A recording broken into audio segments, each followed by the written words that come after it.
মাঘী পূর্ণিমা হিন্দুদের কাছে একটি অতি গুরুত্বপূর্ণ ও মাহাত্ম্যপূর্ণ দিন। এই মাঘী পূর্ণিমা মহামাঘী নামেও পরিচিত। মাঘী পূর্ণিমার দিনটি বৌদ্ধ ধর্মাবলম্বীদের কাছে একটি বিশেষ তাৎপর্যপূর্ণ দিন।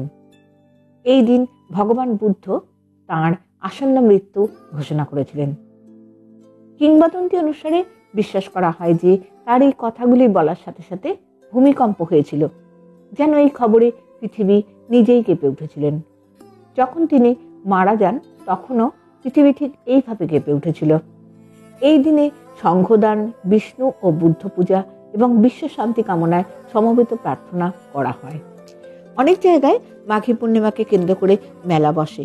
ভক্তদের বিশ্বাস এই দিন দেবতারা স্বর্গলোক থেকে মর্তে নেমে আসেন।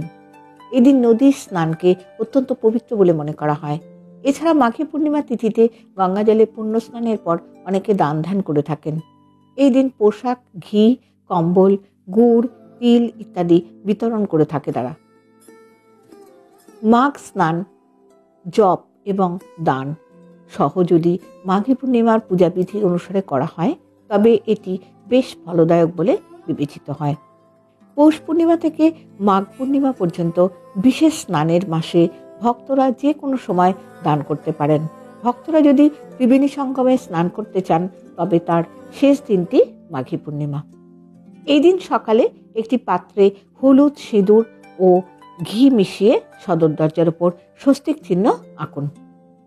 এর ফলে বাড়িতে মঙ্গল হবে এবং ইতিবাচক শক্তির প্রবেশ ঘটবে। মাঘী পূর্ণিমার দিন গঙ্গায় বা কোনো নদীতে বা পুকুরে ডুব দিয়ে স্নান করলে সকল মনোবাসনা পূর্ণ হয়। আগামী 29শে মাঘ, ইংরাজি 12ই ফেব্রুয়ারি, বুধবার মাঘী পূর্ণিমা। পূর্ণিমা তিথি আগের দিন অর্থাৎ মঙ্গলবার সন্ধ্যা 6:58 শুরু হবে, শেষ হবে বুধবার রাত্রি 7:09। নবমণ্ডল দীপায় শিরুরত্নায় ধূর্যটে কলাভি বর্ধমানায় নবশ্চন্দ্রায় চারবে। এই মন্ত্র বলে চন্দ্রদেবকে এই দিন প্রণাম জানান। ভিডিওটি শুনে যদি আপনাদের ভালো লাগে তাহলে একটি লাইক দিয়ে অবশ্যই চ্যানেলটিকে সাবস্ক্রাইব করবার অনুরোধ রইল।